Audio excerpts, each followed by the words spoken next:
Fala pessoal, fala Religare, tudo bem com vocês? Chega para mais um vídeo, que esse vídeo está muito bom. O vídeo de hoje a gente vai estar acompanhando mais um debate da Musical que tem entre um pastor mormon e um pastor cristão. Eles vão debater sobre o tema se o Jesus Cristo da Bíblia é o mesmo dos mormons. Tema polêmico. Então, se eu fosse você, eu acompanhava até o final. Pessoal, não esqueça de dar aquele joinha, de se inscrever no canal, ajuda a gente a chegar nos 3.000 seguidores. Então, bora sem mais delongas para esse debate, que tá muito bom, e se eu fosse vocês, ficava até o final, que a gente vai estar trazendo nossos comentários. Deus abençoe e bora pro vídeo. Lucas, eu vou começar com a pergunta tema, né? O Jesus, eu sei que o pessoal da Igreja de Jesus Cristo dos Santos dos Últimos Dias não gosta muito de ser chamado de mormon, né? Mas vamos lá. Mas é que o popularmente é assim, né? Então, o Jesus defendido, pregado, entendido, compreendido pelo pessoal da sua igreja, de Jesus Cristo dos Santos dos Últimos Dias, que a gente chama de mormon, é o mesmo das escrituras, dos livros do Novo Testamento, da Bíblia cristã?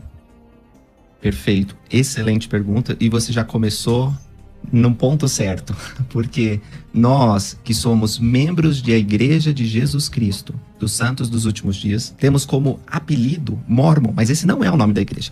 E eu acho que grande parte da confusão surge quando as pessoas retiram o nome de Jesus Cristo do nome da igreja. Porque afinal não é a igreja de Mormon, nem a igreja de Joseph Smith ou Brigham Young, é a igreja de Jesus Cristo dos Santos dos Últimos Dias. E nesse sentido, nós acreditamos na Bíblia plenamente, nós acreditamos que Jesus Cristo é o nosso Salvador e Redentor, nós acreditamos nos mandamentos que o Senhor tem na Bíblia, os princípios que foram ensinados pelos profetas e apóstolos do Senhor Jesus Cristo.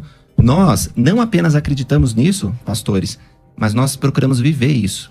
Você sabe que talvez a gente vai ter oportunidade de conversar mais aqui nesse debate, mas queremos ser verdadeiros discípulos e por isso nós servimos o próximo. 5 bilhões de reais foram doados no ano passado pela Igreja de Jesus Cristo dos Santos Últimos Dias para causas humanitárias. O Rio Grande do Sul, que sofreu essa tragédia terrível, o primeiro avião comercial que chegou, que foi da Azul, linhas aéreas, estava carregado de doações da igreja. Então, por que a gente faz isso? Porque a gente quer seguir Jesus Cristo.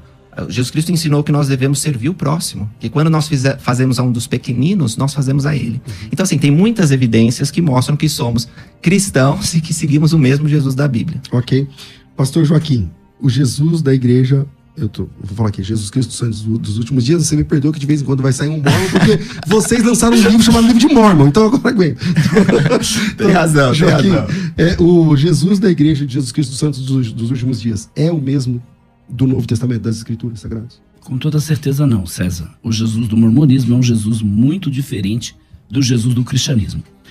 Por exemplo, o profeta Gordon B. Hinckley ficou 12 anos na presidência da igreja. Ele declarou que os mormons acreditam em um Jesus diferente. Você já deve ter ouvido falar sobre essa citação do Gordon B. Hinckley. Ele disse assim: ao prestar testemunho de Jesus Cristo, então o presidente Hinckley falou sobre os que estão fora da igreja, que dizem que os santos dos últimos dias não acreditam no Cristo tradicional. Cristo tradicional é o Cristo de todos os cristãos. Ele disse assim: não, eu não creio. O Cristo tradicional de quem eles falam não é o Cristo em quem eu creio. O Cristo de quem eu falo foi revelado nessa dispensação, na plenitude dos tempos. Ele, juntamente com seu pai, apareceram ao menino Joseph Smith no ano de 1820. E quando Joseph deixou o bosque naquele dia, ele sabia mais sobre a natureza de Deus que todos os ministros aprenderam do evangelho de todos os tempos. Então, os cristãos sempre têm afirmado isso ao longo dos tempos, que o mormonismo ensina um Jesus muito diferente daquilo que as escrituras revelam. É claro que o Lucas mesmo disse aqui, todo mormon vai dizer para você, que ele acredita que é o mesmo Jesus. O mesmo Jesus que andou aqui na Terra, eles vão dizer que é o Jesus da Bíblia. Embora eles possam fazer essa afirmação, cabe a nós aqui provarmos o contrário. Então, especialmente à luz do mormonismo e também à luz da Bíblia Sagrada. Então, no mormonismo, Jesus é uma criação, um produto de uma relação sexual entre Deus e sua esposa deusa, que costumava ser aí pessoas em outro mundo, isso quem diz foi Bruce McConkie, no Mormon Doctrine, página 192, página 321, página 516, 589 e assim por diante. Então, dentro do mormonismo, Jesus do mormonismo é o espírito irmão de Lúcifer. Peraí, irmão de Lúcifer? Irmão do diabo? Que história é essa? Sim. Também na teologia mormon, então Deus tem um corpo de carne e osso, como tem a sua esposa deusa, junto com eles então produzem descendentes espirituais no céu, que habitarão corpos humanos na terra. E é interessante porque esse Deus do mormonismo, que é o Pai, veio aqui na Terra, manteve uma relação física com Maria, daí nasceu Jesus. Então, ainda que o Lucas diga que Jesus nasceu da Virgem Maria, essa não é a verdade. A gente vai ver, porque se Deus, o Pai, tem um corpo de carne e osso e manteve uma relação física com Maria, como é que fica isso? Ok. Cara, vou anotando aqui. Então, Jesus, irmão de Lúcifer. Eu também tenho que anotar muita coisa aí. Deus, o Pai, né? Ele tem uma esposa, como é que funciona? E ele teve uma conjunção física com Maria para que Jesus nascesse. É isso que o mormonismo entende, basicamente? Que você, como mormon, entende? Excelente. Deixa eu começar, antes de responder, não vou fugir de nenhuma questão, tá bom? Mas eu preciso entender o seguinte, eu vim aqui para falar se o Jesus Cristo, da Igreja de Jesus Cristo dos Santos dos Últimos Dias, é o mesmo que está na Bíblia, tá certo? Isso. Esse é o tema do debate. Quando nós falamos da Igreja de Jesus Cristo dos Santos dos Últimos Dias, eu sei porque eu fui missionário e porque tem um canal no YouTube e sempre lido com críticas. As pessoas vão falar de poligamia, elas vão falar sobre sacerdócio dado aos negros, porque que foi só em 1978. Tem muitas questões que são interessantes e eu volto aqui para falar com vocês. Eu adoraria. Mas hoje, eu entendo, tirando dessa questão, que nós temos que centralizar em Jesus Cristo. Se nós somos ou não cristãos, e como o pastor disse, se você perguntar para qualquer membro da igreja, vão dizer que sim. E agora o desafio que o pastor propõe é: não, eles não são, porque o Jesus que eu vejo na Bíblia, que outros cristãos, ele incluiu todos ali, né, é diferente. E aí ele usou uma citação do presidente Gordon B. Hinckley, que foi um dos presidentes da igreja, que nem Brigham Young, Joseph Smith, que já faleceu, né, que eu realmente desconheço, mas acreditando que seja verdadeira, o que eu posso dizer sobre isso é o seguinte: o Jesus Cristo que nós acreditamos é o mesmo da Bíblia, porém, ele continuou revelando a sua verdade em nossos dias. Nós acreditamos que Deus é o mesmo ontem, hoje e para sempre. Como ele trabalhava na antiguidade com profetas e apóstolos, ele o faz em nossos dias. O nosso cânone de escrituras não é fechado. Então nós temos a Bíblia, o livro de Mórmon, e nós temos outras escrituras. E talvez ainda vamos receber mais. É por isso que quando o presidente Hinckley provavelmente falou isso, como o pastor está dizendo, embora eu desconheça essa fala, ele diz: olha, nós não acreditamos que Jesus Cristo encerrou o seu trabalho. Nós acreditamos que o trabalho dele não encerrou. E o fato que prova isso é que ele apareceu ao menino Joseph Smith. Isso foi em 1820. Ele tinha 14 anos de idade. E ele estava preocupado com as questões da alma dele. Como que eu vou ser salvo? Muitas das questões que nos afligem pessoas que vocês ensinam. E ele começou a investigar as religiões, mas não encontrou uma religião que satisfizesse as suas necessidades espirituais. Então ele abriu a Bíblia. E ele leu em Tiago 1,5, que se alguém tem falta de sabedoria, peça a Deus, que a todos dá liberalmente.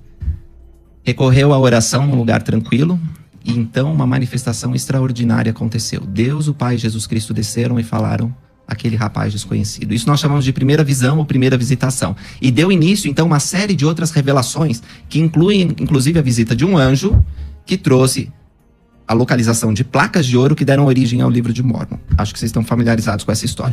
Então, muitas coisas podem ser faladas sobre a Igreja de Jesus Cristo nos últimos dias. Mas o que vocês me convidaram a dizer é se nós acreditamos na Bíblia, especificamente no mesmo Jesus que é mencionado na Bíblia. E eu digo com grande segurança: nós acreditamos plenamente na Bíblia. Acreditamos em tudo que Jesus disse, em tudo que ele fez. Mas adiciona isso, o que está lá no finalzinho de João, quando ele disse: há, pois, muitas outras coisas que Jesus fez que não estão escritas. Então, assim, se Deus quer revelar mais palavras de Jesus, e de fato fez, no livro de Mórmon a gente conta do ministério de Jesus Cristo, que bom! Quero mais palavras de Deus, porque eu amo Jesus Cristo e eu quero receber mais de sua revelação. Pastor Joaquim. Então, o Jesus cristão, né? O Jesus de todos os cristãos espalhados pelo mundo inteiro, é o filho literal de Deus. Nós sabemos que ele é filho unigênito de Deus. É isso que a Bíblia ensina. Agora, por outro lado, um Jesus, né, com a sua esposa deusa, que foi gerado na pré-existência. Um Jesus que é irmão de todos os espíritos, né, nascido no céu, na pré-existência mortal. Um Jesus, né, que é um Deus. Ele não é Deus, é um Deus. O Pai é outro Deus, o Espírito Santo é outro Deus, e o sonho de todo mormon é um dia ser Deus. Se forem perfeitos aqui na Terra, um dia serão Deus. Então, a Trindade, dentro do conceito mormonismo, né, da Igreja de Jesus Cristo dos Santos dos Últimos Dias, então esse Jesus, ele por sua vez, não faz parte da Trindade, porque a Trindade é Deus, é um ser que subsiste em 3 pessoas: Pai, Filho e Espírito Santo. São 3 pessoas, mas um só Deus. Interessante porque, dentro do mormonismo, então Jesus, ele além de nascido no céu, uma existência pré-mortal, ele não é um dos membros da Trindade. Ele é um Deus. Então, desde a eternidade, esse Jesus da igreja mórmon, ele então não existia de eternidade a eternidade, porque houve um tempo em que, como ser espiritual, ele foi gerado. E essa eu diria que é uma breve comparação entre o Jesus da Bíblia e o Jesus do mormonismo. Além da questão da obra redentora de Cristo, porque a Igreja de Jesus Cristo dos Santos dos Últimos Dias não vê a obra redentora de Cristo da maneira cristã, da maneira histórica. O mormonismo ensina, então, que a redenção ocorreu primordialmente no Jardim do Éden, quando Jesus derramou seu sangue, em vez de ter ocorrido na cruz. E aí eu quero citar a citação do segundo profeta da igreja, Brigham Young, e também do apóstolo mormon Bruce McConkie. E Brigham Young disse assim: foi no Getsemane, nas ladeiras do Monte da Oliveira, que Jesus realizou sua perfeita obra redentora ao derramar seu sangue, mas mais ainda do que na cruz. E Bruce McConkie disse assim: onde, sob quais circunstâncias se deu o sacrifício redentor do Filho de Deus? Foi na cruz do Calvário ou no jardim de Getsemane? É para a cruz de Cristo que a maioria dos cristãos olham quando focam sua atenção na infinita e eterna redenção. E certamente o sacrifício do nosso Senhor foi completo quando pelos homens ele foi erguido. Além disso, esta parte da vida do sofrimento de Jesus é mais dramática e talvez mais tocante à alma, mas na realidade a dor e o sofrimento, o triunfo e a glória da redenção ocorreram primordialmente no Getsemane. Isso está em Doctrine New Testament Commentary, volume 1, página 774.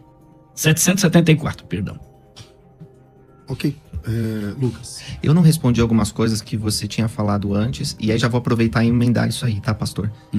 Primeiro do Elder Bruce R. McConkie. O Elder Bruce R. McConkie, ele é um teólogo incrível, tem muitas obras importantes, e ele falou muito, e na opinião de alguns até falou demais, né? Porque é difícil separar o que ele tá falando da doutrina e o que ele tá falando da opinião dele.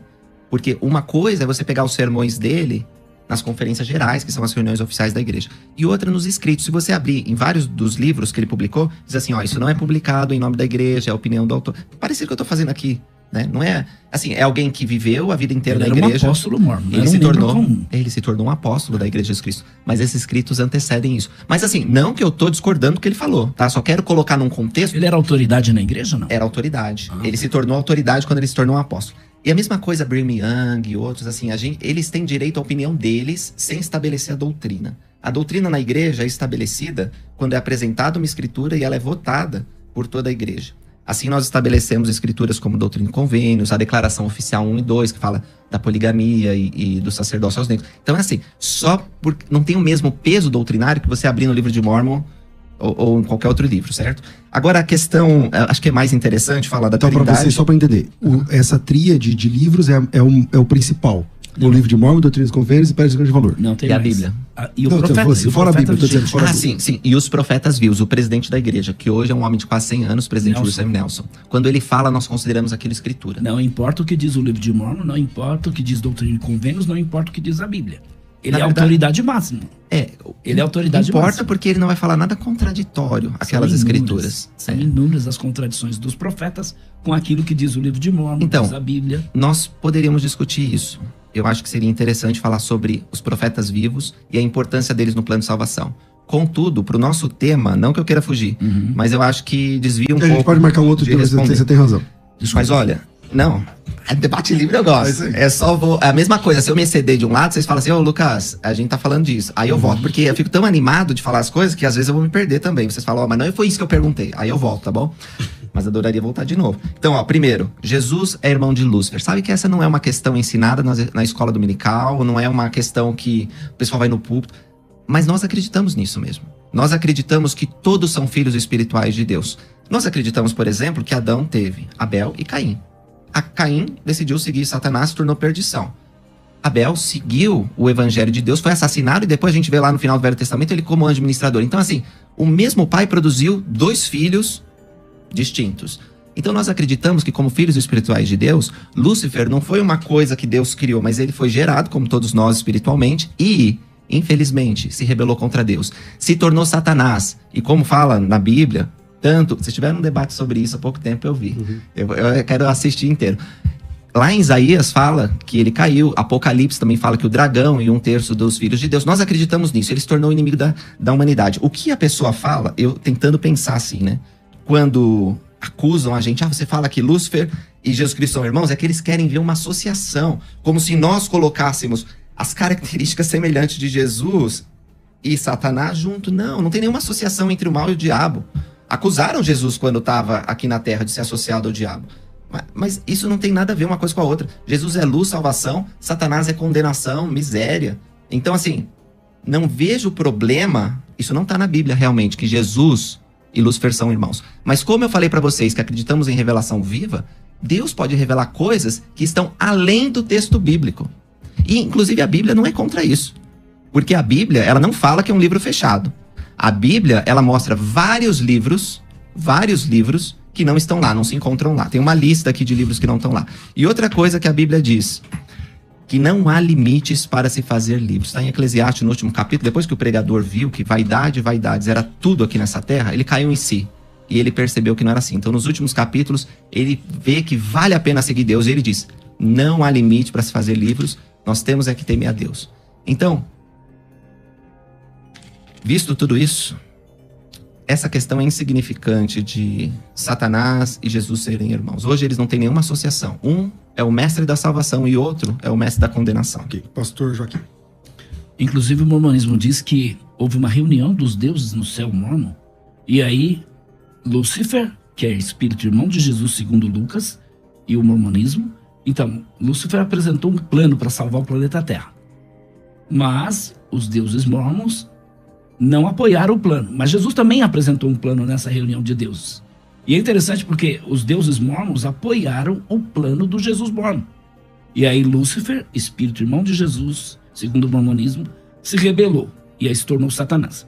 Mas eu pergunto para você não falou sobre isso. Não há nenhuma evidência bíblica, cristológica, nenhuma igreja cristã defende, por exemplo, que a redenção se deu no jardim do Getsemane. Não foi lá no jardim de Getsemane. Lucas capítulo 22, versículo 44. E posto em agonia, orava mais intensamente. Seu rosto tornou-se em grandes gotas de sangue que corriam até o chão. Bom, as únicas passagens bíblicas que falam sobre Cristo e sua redenção na cruz não é aí no jardim de Getsemane. É interessante porque Efésios capítulo 2, verso 16, a reconciliação é por meio da cruz. Diz assim, e reconciliar com dois em corpo por meio da cruz, pela qual ele destruiu a inimizade. Colossenses 1:20. E por meio dele reconciliar-se consigo todas as coisas, tanto que estão na terra, as que estão nos céus, estabelecendo a paz pelo sangue derramado na cruz, não no Getsemane. Aí, Lucas, eu te pergunto, porque entre aquilo que diz o mormonismo, aquilo que diz a Bíblia, você fica com quem? Eu fico com os dois. Até porque a Bíblia e a Igreja de Jesus Cristo nos últimos dias têm harmonia, a verdade não se contradiz. Mas é uma excelente questão e eu tava seguindo aqui, né? Eu ainda tenho que falar da Trindade, que você mencionou, mas eu já posso pular para a expiação de Jesus Cristo, que é o sangue de Cristo. O que salva, pastor, vocês sabem, pelo menos eu acho que vocês acreditam assim, vocês podem me corrigir se eu estiver errado. Quem salva é o sangue de Jesus Cristo. O que salva é o sangue de Jesus Cristo. Não é o objeto cruz, não é que seja o jardim lá do Getsemane. Podem ter sido lugares sagrados. Queria muito visitar Jerusalém, ainda não tive lá. Mas com essa guerra aí eu não consegui. Fui para Dubai, estava perto, mas a guerra aí não deu. Tive que voltar. Mas quando eu tiver essa oportunidade, vai ser maravilhoso poder ver os lugares que Jesus pisou, andou. Mas apesar de ser um lugar santo, a gente sabe que não tem nenhum poder para nossa salvação aquele lugar. Então assim, nós acreditamos que Jesus realizou seu sacrifício infinito e eterno na cruz do Calvário. Todo domingo nós tomamos a ceia, que é o pão e a água, em lembrança desse sacrifício infinito e eterno. Agora, o que nós acreditamos é verdade, que o sacrifício dele começa no Getsemane e termina no Calvário. No sentido de que ele começa a expiar pelos nossos pecados, dores, e ele termina... Isso, no Getsemane. E ele termina na cruz do Calvário. Então, como nós aprendemos isso? Tanto pelo meu xará, né, que está na Bíblia, o livro de Lucas, que você acabou de ler, que ele começou a suar sangue quando ele estava no Getsemane, como por outras escrituras no Novo Testamento e também no livro de Mórmon, que nos ensinam que o sacrifício infinito e eterno que esse Deus realizou, nosso Senhor, começa ali e se dá... Não, mas é que interessante, para mim, pessoalmente, a expiação tem 3 partes. Ela começa no Getsemane, vai para a cruz do Calvário, mas o sacrifício, a misericórdia de Deus termina quando ele ressuscita dos mortos. Aí ele oferece o derradeiro dom, que é a possibilidade que todas as pessoas, conforme fala Paulo lá em 1 Coríntios 15, vão ressuscitar. Todos que morrem em Adão serão vivificados em Cristo. Então, a expiação de Jesus Cristo tem essas 3 partes. Começa no Getsemane, vai para o Calvário e termina quando ele levanta da tumba ao 3º dia. Agora, para não deixar passar essa parte da pré-mortalidade dos deuses mórmons, né? Não ouvi essa expressão antes. Mas eu entendo por quê, porque meio que quer distinguir. Mas nós acreditamos em Deus, nosso Pai Celestial. O único Deus ou O vários único deuses? Deus vivo e verdadeiro. Você não sonha um dia ser Deus? Não, quer dizer, eu quero viver com meu Pai Celestial. Então, quero viver em isso família. significa ser a exaltação. Mas Jesus não Cristo, significa ser Deus? uma vez acusaram o Salvador disso, e ele disse, Lucas. está escrito em Salmos, sois deuses. Isso. É. Então, a exaltação não significa ser Deus? Exaltação significa viver para sempre em família. Igual com ao corpo Pai Celestial. semelhante. Eu Igual. nunca vou ser igual a Deus, não tem como. Não. Os mormons, até eu tô usando essa divino, expressão. ser divino. Deixa ele concluir, vamos lá. Os membros da Igreja de Jesus Cristo dos Santos dos Últimos Dias acreditam que podem ser co-herdeiros com Cristo, como fala a Bíblia, e herdeiros do Pai Celestial. Nós acreditamos que Deus deseja dar tudo o que ele possui. Então, nesse sentido, assim, a grosso modo, explicando bem rapidamente, nós podemos sim nos tornar deuses, mas nós não seremos nunca como nosso Pai Celestial, como Jesus Cristo, porque ele é o nosso Pai, Criador de todas as coisas. Sempre estaremos numa condição bem diferente dele. Mas nós acreditamos que podemos viver no mesmo reino e tendo características parecidas. Joaquim, eu vou finalizar. Eu comecei com quem? Com ele. Com ele. Então eu vou finalizar com você esse bloco e a gente volta no próximo. Pode ir. Eu vou citar de novo Efésios 2,16, porque você disse que a redenção começou no Getsemane. O texto aqui diz assim: reconciliar com Deus os 2 corpos, por meio da cruz pela qual ele destruiu a inimizade. Colossenses 1,20. Por meio dele, reconciliar-se consigo todas as coisas, tanto os que estão na terra, os que estão nos céus, estabelecendo a paz pelo sangue derramado na cruz. Colossenses 2,14. E cancelou a escrita de dívida que consistia em ordenanças que nos era contrário. Ele removeu pregando-a na cruz. 1 Pedro 2,24. E levou sobre si os nossos pecados na cruz. Ele mesmo levou seu corpo, os nossos pecados, sobre o madeiro, a fim de que morrêssemos para os pecados e vivêssemos para a justiça. Por suas feridas fomos sarados. Então, é interessante isso porque se nós fomos reconciliados por meio da morte de Cristo, decorrida na cruz, é o que diz também Romanos 5,10, se quando éramos inimigos de Deus, fomos reconciliados com ele mediante a morte de seu filho, mas quanto mais agora, tendo sido reconciliado, seremos salvos por sua vida. Mas agora ele os reconciliou pelo corpo físico de Cristo, mediante a morte, para apresentá-los diante deles santos, inculpáveis, livres de qualquer acusação. Então é interessante porque Paulo, ele vai dizer aos irmãos na cidade de Corinto, que ele não decidiu falar nada a não ser o quê? O Cristo crucificado, não o Cristo do Getsemane que você está colocando aqui. É o Cristo crucificado. Paulo e nenhum escritor menciona nada, nenhum de Jesus ter tomado sobre si os nossos pecados no Getsemane. Então, onde foi que Jesus comprou a igreja com o seu próprio sangue, conforme Atos 20, 28? Foi na cruz, não foi no jardim. Isso é muito importante a gente salientar aqui, porque a propiciação é o quê? É o sacrifício que aplaca a ira. Então, o sacrifício de Jesus na cruz foi exatamente isso, uma propiciação. Foi na cruz onde Jesus levou em seu corpo os nossos pecados. Então, ele tornou-se uma propiciação, o sacrifício pelos nossos pecados. E é interessante porque isso é um evento público, como Paulo vai dizer lá em Romanos 3,25. Deus o ofereceu como sacrifício para a propiciação mediante a fé pelo seu sangue. E adoro poder falar sobre Jesus Cristo e sobre a expiação, que para nós, da Igreja de Jesus Cristo Santos dos Últimos Dias, é a coisa mais importante. Quero mostrar algumas escrituras rápidas do livro de Mórmon que enfatizam um ponto que você mencionou, pastor, sobre a cruz. Quando Nefe, que é o primeiro livro que a gente encontra no livro de Mórmon, aliás, quem quiser o livro de Mórmon, pode pedir lá no Vinde a Cristo e os missionários vão levar de graça para você. Você já tem, né, livro de Mórmon? Sim, tem. Provavelmente você já tem. Mas, enfim, para quem quiser, é de graça. E ali, Nefe, ele diz o seguinte: o anjo falou-me dizendo, isso está em 1 Nefe 12:16. Eis a fonte de água suja que teu pai viu, ou seja, ele viu as iniquidades. E a névoa de escuridão... Opa, mudou aqui. 1 Nefe 11:31. Ele tem a visão. Vai descobrir o que é a névoa lá. Mas eu quero falar sobre Jesus Cristo. Diz aqui. É que a página virou. Virou na hora que eu... E olhei e vi o Cordeiro de Deus caminhando entre os filhos dos homens. Vi multidões de pessoas doentes e aflitas com toda espécie de moléstias e com demônios e espíritos imundos. E o anjo falou-me e mostrou-me todas essas coisas e foram curadas pelo poder do Cordeiro de Deus. E aconteceu que o anjo falou novamente dizendo, olha, e olhei e vi o Cordeiro de Deus ser levantado pelo povo. Sim, o Filho de Deus eterno. Foi julgado pelo mundo e vi e testifico. E eis que eu, Nefe, vi que ele foi levantado na cruz e morto pelos pecados do mundo. Depois que ele foi morto, vi multidões da terra reunidas para combater os apóstolos do Cordeiro. Ele tem essa visão 600 anos antes de Cristo. A cruz, ela é importante na nossa doutrina. Nós sabemos que Jesus Cristo realiza seu sacrifício nesse lugar, na cruz do Calvário.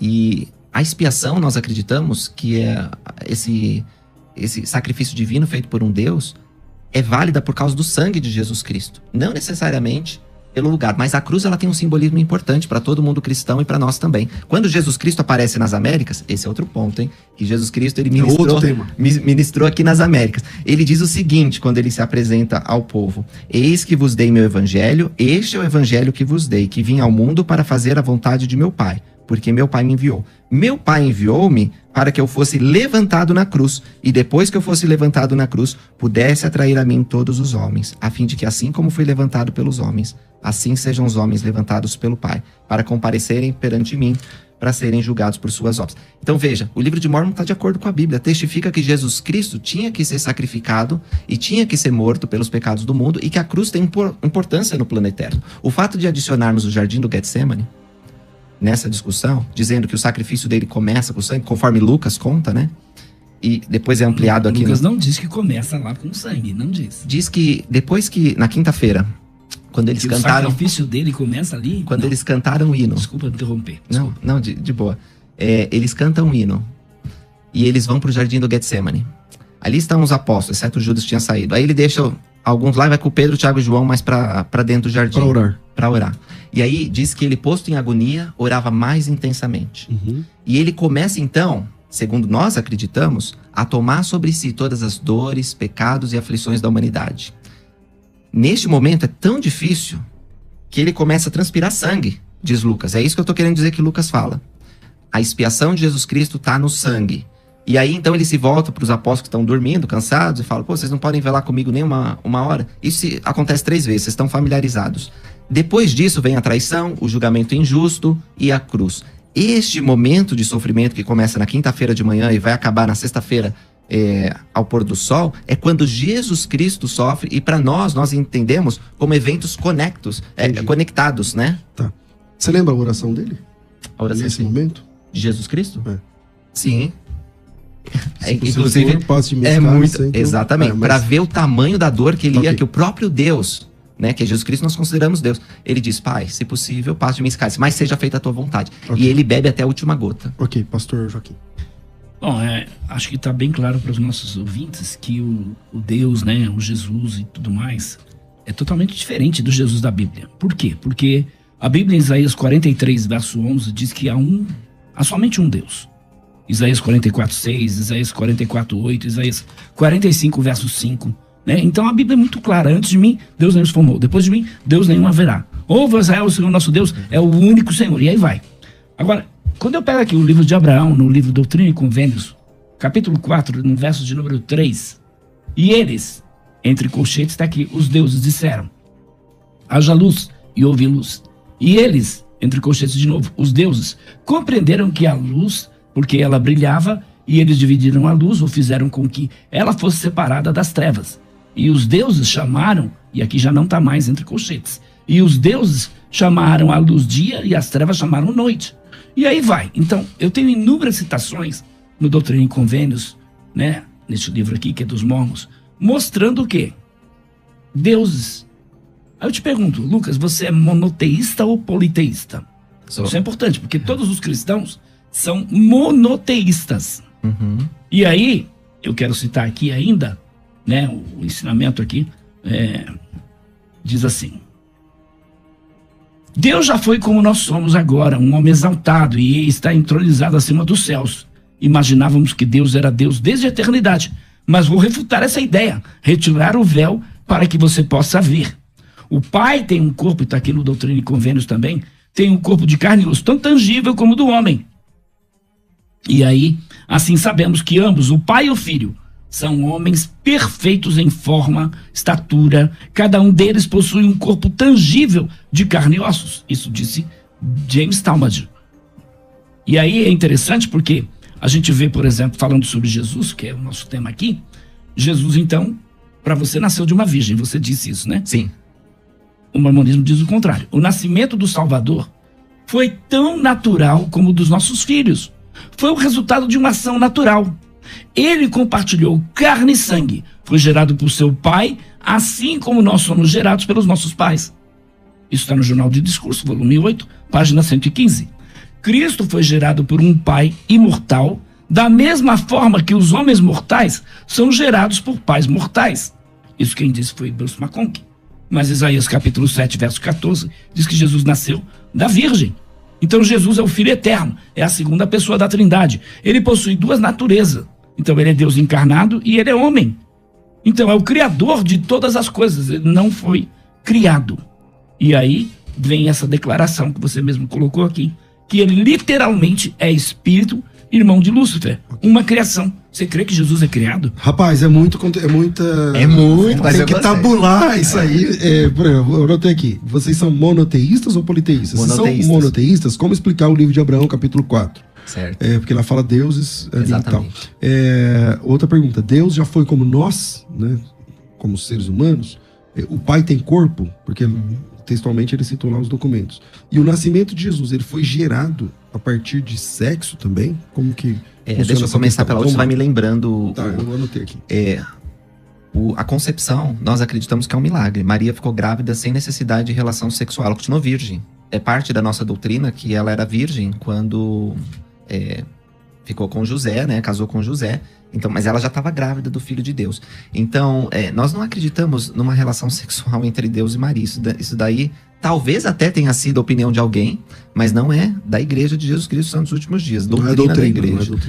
Eu, pessoalmente, acho isso esquisito demais, porque ia tirar um milagre único, né? Que foi o nascimento de Jesus Cristo. Então, eu não acredito nisso e não encontro nas obras padrão da Igreja, Livro de Mórmon, Bíblia, Doutrina e Convênios, Palavras de Grande Valor, nada disso.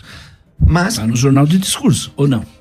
talvez esteja. Eu não tenho esse documento, Volume mas não 8, página 115. Não é uma doutrina da igreja. Não está nas escrituras. Talvez seja a opinião dele. E se você voltar para a citação, tentei prestar atenção bem, ele não fala... Ele fala que foi um processo natural, não é isso? Isso foi tão natural Pois como dos nossos filhos. Como uma mulher fica grávida hoje? Seu pai se relacionando com a sua mãe. Essa é uma maneira. Não é um Mas processo natural? Existem É um outras processo maneiras. natural ou é sobrenatural? Não, é natural. Mas existem outras maneiras Sua mãe hoje em permaneceu dia. virgem? Não, claro que Não, não. por isso que o Jesus Cristo é um milagre. Foi uma coisa diferente de todas as outras. Por isso que você fala, Então é Deus, estranho o pai pra não mim. veio aqui e bateu na porta de O Maria que fala as e se relacionou escrituras? com ela? Não, você pode ir na escola dominical, você pode ir no seminário para os jovens, no instituto, todas as oportunidades de estudar a Bíblia, que a gente tem muitas. Inclusive saiu uma pesquisa no Pew Center, que o povo que mais estuda a Bíblia lá nos Estados Unidos são os membros da Igreja de Jesus Cristo nos últimos dias. E você vai aprender, pergunta para qualquer jovem, como é que foi? Ele vai dizer, uma sombra desceu, a envolveu, e por milagre, que nós não sabemos explicar esse milagre, ela ficou grávida do Filho de Deus. Agora, a Trindade, que é um outro tema muito importante. Como nós vemos a Trindade? Nós vemos que Deus o Pai tem um corpo, sim, de carne e ossos. Deus o Filho, hoje, tem um corpo de carne e ossos, afinal ressuscitou. E o Espírito Santo, que é um personagem de espírito, não tem um corpo de carne e ossos. Nós acreditamos que eles são a Divina Trindade, cada um com um papel importante. O Pai é quem nós dirigimos nossas orações. É o Pai e o Criador de todas as coisas. O Filho é o Redentor, o Mediador. E o Espírito Santo tem a função de testificar a verdade, tanto do Pai quanto do Filho. Então, é importante. A gente não ora para o Espírito Santo, a gente não ora para Jesus Cristo, a gente ora para Deus. E eu acho que a Trindade ela é muito clara na Bíblia. Olha o batismo de Jesus Cristo, lá em Mateus. Cristo está na água sendo batizado por João Batista. São três deuses ali? São, claro. 3 deuses. Você acha que Jesus Cristo não é Deus? 3 deuses. Não é Deus, Jesus Cristo? Ele Precisa saber isso. É um só Deus. Opa, peraí. Todo o cristianismo. Mas o Pai, o Filho e o Espírito são 3 deuses ou não? Não, 3 Oxe. pessoas. 3 pessoas. Mas são 3 pessoas divinas. Deus é um ser que subsiste em 3 pessoas. Olha só. O Pai é Deus, o Se Filho é Jesus Deus, o Espírito Cristo- Santo é Deus. Não são 3 deuses, porque isso, Lucas, é politeísmo. Não, calma. Não é Nós politeísmo. cremos em um só Deus, Não, que peraí, subsiste vamos em entender. 3 pessoas. O monoteísmo defende a ideia de que existe uma só divindade. Existe um único ser, Deus. Deus. O monoteísmo clássico. Os cristãos são tradicionalmente considerados monoteístas. Correto. Cremos numa única divindade. Acontece que na sintonia fina, essa divindade que é única se apresenta a partir de 3 pessoas. O Pai, o Filho e o Espírito Santo. Mas há uma certa incoerência, a nosso sentir, Uhum. de dizer que eles são deuses à parte um do outro. Porque se o Pai é um Deus, o Filho é outro Deus, o Espírito Santo é outro Deus, então são 3 deuses. Então não dá pra... É uma conta que não fecha dizer assim, eu creio nesses 3 deuses, mas não sou politeísta. Entendi a perspectiva. Então é uma questão mais dessa... De hermenêutica. Mas olha assim, ó. Nós acreditamos, para ficar mais claro, que Deus o Pai, Deus o Filho e Deus o Espírito Santo são o mesmo Deus, unidos em todas as coisas, exceto na substância. Nós não acreditamos que a pessoa de Deus, a pessoa de Jesus e a pessoa do Espírito é uma só. Até porque a Bíblia não fala isso. No batismo de Jesus, Jesus está na água, o Espírito Santo desce no sinal ou na forma da pomba e o Pai fala lá de cima, eis meu filho amado. Para quem Jesus Cristo estava orando se não para o Pai? Se fosse a mesma pessoa? Então assim, Nós eu não acho... cremos que são a mesma pessoa. Você falou que são O único Deus em 3 pessoas. em 3 pessoas. Então, para mim, o credo de Nicéia e tudo que veio depois é uma coisa esquisita de entender. Vocês não Pra aceitam. mim, não aceitamos. Para mim, o que acontece? Quando nós olhamos os primeiros cristãos, quando nós pegamos como eles entendiam essas coisas, para eles a noção de corpo de Deus era muito mais presente do que se tornou depois. Então, nossa crença se distingue nesse momento, com certeza. Nós acreditamos que a Trindade são 3 seres separados, unidos no propósito de salvar 3 os homens. deuses distintos. Isso. Sendo Deus o Pai, Deus o Filho e Deus o Espírito 3 Santo. deuses distintos. Exatamente. Não ficou claro? Ficou, Não. ficou. Ah, tá. Mas aí nesse momento, então, é um politeísmo, certo? Não é politeísmo. Porque Mas o que você tem acontece? 3 Não dá, deuses. Lucas. Mas quem que é o Deus que nós oramos? Essa conta não bate, Lucas. Então, deixa eu explicar para vocês.